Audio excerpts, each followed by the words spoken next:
नमस्कार। मैं Naresh Kumar Jatiya, assistant professor, आप सभी का इस यूट्यूब चैनल पर हार्दिक स्वागत करता हूं। और आज मैं आपको सोशियोलॉजी का एक टॉपिक, बुजुर्गों की समस्या, या हम इसे कहेंगे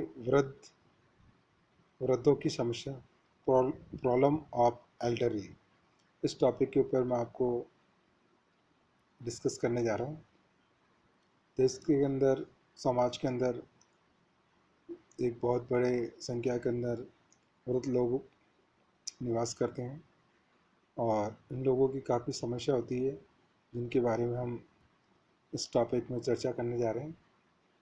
हम देखते हैं कि पिछले कुछ दशकों में प्रत्येक देश की जनसंख्या में वृद्धों या प्रौढ़ लोगों की संख्या में काफ़ी वृद्धि हुई है। साथ ही उनके प्रति समाज का दायित्व भी बढ़ रहा है। हम देखते हैं कि वृद्धावस्था को विश्व स्तर का एक सामाजिक, आर्थिक और मानवीय मामला समझा जाने लगा है। संयुक्त राष्ट्र में ये मामला सबसे पहले 1948 में उठाया गया था। उसके बाद 1982 में वियना में वृद्धावस्था के संबंध में एक विश्व सम्मेलन आयोजित किया गया। जनसंख्या में वृद्धों की बढ़ती संख्या को ध्यान में रखते हुए वर्ष 1999 में बुजुर्गों के सम्मान में अंतर्राष्ट्रीय वृद्ध वर्ष घोषित किया गया। भारत में भी वर्ष 2000 को राष्ट्रीय वृद्ध वर्ष के रूप में मनाया जाता है। पिछले 50 वर्षों में व्यक्ति की औसत आयु 20 वर्ष से भी कुछ अधिक की वृद्धि हुई है। इसका मतलब ये है कि 50 वर्ष पूर्व व्यक्ति की जो आयु थी, उसकी तुलना में आज वो 20 साल अधिक जीवित रहते हैं। 1995 में जीवन प्रत्याशा जो थी वो 65 वर्षों से भी अधिक हो गई थी। स्वतंत्रता प्राप्ति के उत्तरार्ध में प्रगति के कारण भारत में वृद्धों की संख्या में तेजी से वृद्धि हुई है। और यहाँ ये प्रश्न उठता है कि वृद्धावस्था वास्तव में क्या है, इसका प्रारंभ कब होता है। तो ऑक्सफोर्ड डिक्शनरी के अनुसार सामान्य जीवन के परवर्ती काल को वृद्धावस्था कहा जाता है। वृद्धावस्था के निर्धारण और इसे परिभाषित करने के दो मुख्य तरीके हैं। इनमें से पहला है जीव वैज्ञानिक और द्वितीय काल कर्मिक।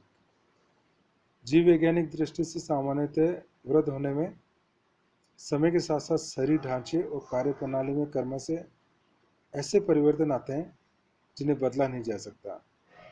बीमारियों और अन्य कई कारणों की वजह से सभी लोगों में वृद्धावस्था संबंधी परिवर्तन सामान्यतः दिखाई देते हैं। एक अवस्था के पश्चात आयु में बढ़ोतरी के कारण मृत्यु की संभावना भी बढ़ती जाती है। और आधुनिक समय में हम काल कर्मिक उम्र को, अर्थात जितना समय व्यक्ति ने जी लिया, इसे हम वर्षों में आंका जाता है। इसे वृद्धावस्था का सामाजिक सूचक मानते हैं। यानी कि जितना समय व्यक्ति ने जी लिया है, वो वृद्धावस्था का सामाजिक सूचक माना जाता है। अधिकांश मतलब यही है कि आधुनिक समय में हम इसको जो काल कर्मिक उम्र है, इसी के आधार पर वृद्धावस्था को निर्धारित करते हैं। वृद्धों की हम वर्तमान स्थिति के बारे में बात करें तो वर्तमान में जीवन प्रत्याशा के बढ़ने में वृद्धों की आयु में लगातार वृद्धि होती जा रही है। वृद्धों की आमदनी का कोई नियमित साधन सामान्यतः नहीं होता, अर्थात उन्हें जैसे प्रोविडेंट फंड, ग्रेजुएटी, चिकित्सा बीमा की सुविधा उपलब्ध नहीं है। और औपचारिक या अनौपचारिक रूप से सेवानिवृत्त होने के बाद उनके लिए कोई सामाजिक सुरक्षा नहीं है। करीब 80% बुजुर्ग लोग जो ग्रामीण क्षेत्रों में रहते हैं, तो वहाँ स्वास्थ्य की देखभाल और उससे संबंधित अन्य सुविधाएं बहुत ही सीमित मात्रा में प्राप्त होती है। वृद्धावस्था के कारण महत्वपूर्ण परिणाम सामने आते हैं। सूक्ष्म स्तर पर इसका प्रभाव परिवार और व्यक्तियों पर पड़ता है और व्यापक स्तर पर सारा राष्ट्र इससे प्रभावित होता है।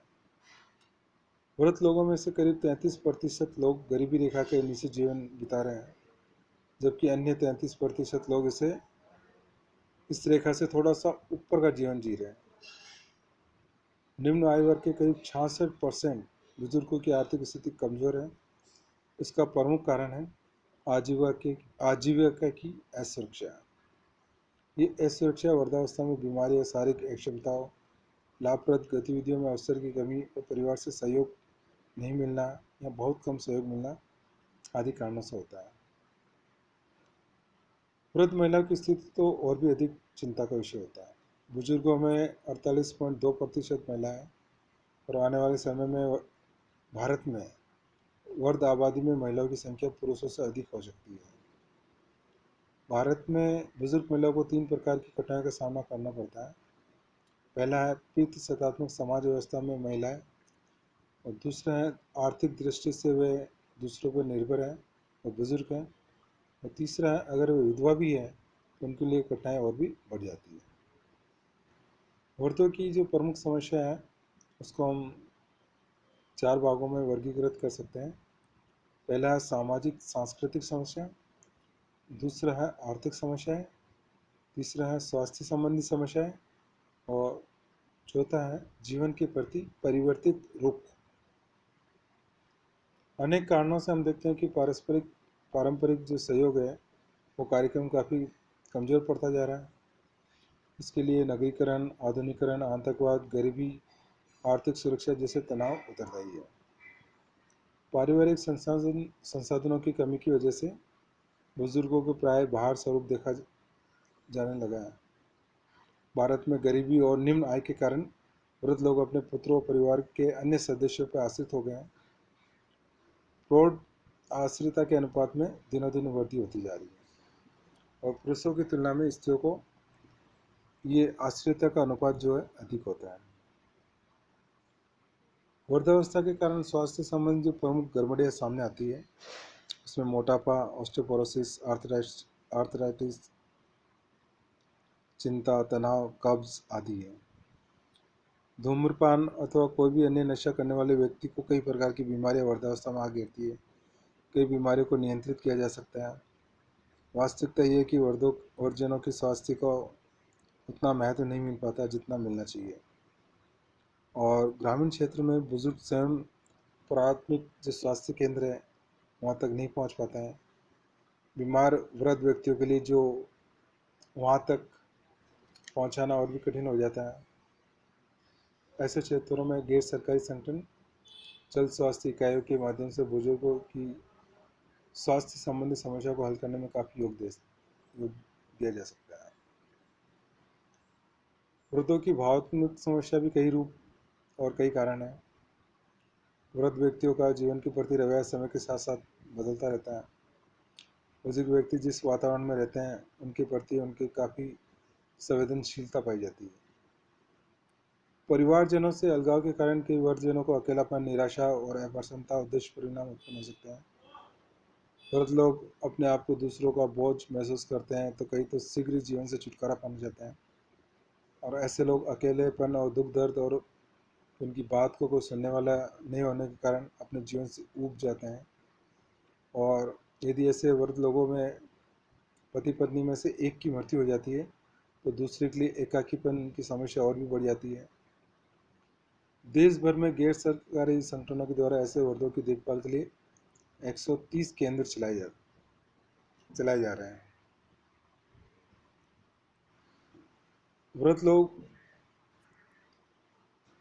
जो है दिन के समय इन केंद्रों पर रहते हैं और विभिन्न परियोजनाओं के माध्यम से कुछ पैसा कमाने का प्रयत्न करते हैं, और इन लोगों को अन्य वर्गों के साथ अपना दुख दर्द बांटने का भी मौका मिल जाता है। वर्गों के कल्याण संबंधी कार्यक्रमों में राज्य और गैर सरकारी संगठन मिलकर परिवार की सहायता कर सकते हैं। भारत के संविधान में बुजुर्गों के कल्याण की ओर विशेष ध्यान दिया गया है। अनुच्छेद 41 में राज्य के नीति निर्देशक तत्वों में बताया गया है कि राज्य वृद्धों के कल्याण की व्यवस्था करेगा। इसके अतिरिक्त गोद लेने और भरण पोषण संबंधी 1956 के कानून में बुजुर्गों के लिए कानूनी आधार पर संरक्षण की व्यवस्था की गई। लेकिन वास्तविकता ये है कि अब तक देश में जो कल्याण योजनाएं लागू की गई है उनमें बुजुर्गों की ओर कम ध्यान दिया गया है। वृद्धों के संबंध में राष्ट्रीय नीति के प्रावधानों को दृष्टि में रखते हुए 1999 में राष्ट्रीय वृद्ध जन परिषद की स्थापना की गई। ये परिषद बुजुर्गों की शिकायत और कठिनाई को सुनवाई करती है, उनके सुझाव पर विचार करती है। वर्ष 2000 में परिषद ने वृद्धजनों के लिए कार्य योजना तैयार की थी, और वृद्धजनों को जिस समस्या उनको हल करने की दिशा में कई कारगर कदम उठाए गए हैं। जिसमें हम देखते हैं कि वृद्धजनों को दी जा रही सुविधाओं में सबसे प्रमुख है वृद्धावस्था पेंशन योजना। ये पेंशन बेसहारा लोगों को दी जाती है जिनकी आमदनी का कोई नियमित स्रोत नहीं होता है। और कई राज्य सरकारें भी वृद्धावस्था पेंशन योजना चला रही है। इसके अंदर केंद्र सरकार से पेंशन नहीं मिलने वाले बुजुर्गों को पेंशन दी जाती है। बेसहारा बुजुर्गों को अन्नपूर्णा योजना के अंतर्गत प्रतिमाह 10 किलो खाद्यान्न दिया जाता है। आयकर अधिनियम में बुजुर्ग नागरिकों के लिए आयकर में विशेष रियायत दी जाती है। अपनी बचत योजनाओं के माध्यम से भारतीय जीवन बीमा निगम में भी वरिष्ठ नागरिकों को कई प्रकार की सुविधाएं उपलब्ध कराता है। भारतीय रेलवे वरिष्ठ नागरिकों जिनकी 65 वर्ष से अधिक की उम्र है, इन लोगों को सभी रेलगाड़ियों की सभी श्रेणियों के किराए में 30% की छूट दी जाती है। और इंडियन एयरलाइंस 65 वर्ष से अधिक के सभी जो बुजुर्ग हैं उनको सभी घरेलू उड़ानों में वैसे को समान जो सामान्य किराया लगता है उसमें 50% की छूट देती है। तो ये मैंने आपको वृद्ध लोग उनकी क्या क्या समस्या है और इन समस्याओं के समाधान के लिए सरकारी और गैर सरकारी संगठन क्या भूमिका निभा रहे हैं इसके बारे में मैंने बताने का प्रयास किया। धन्यवाद।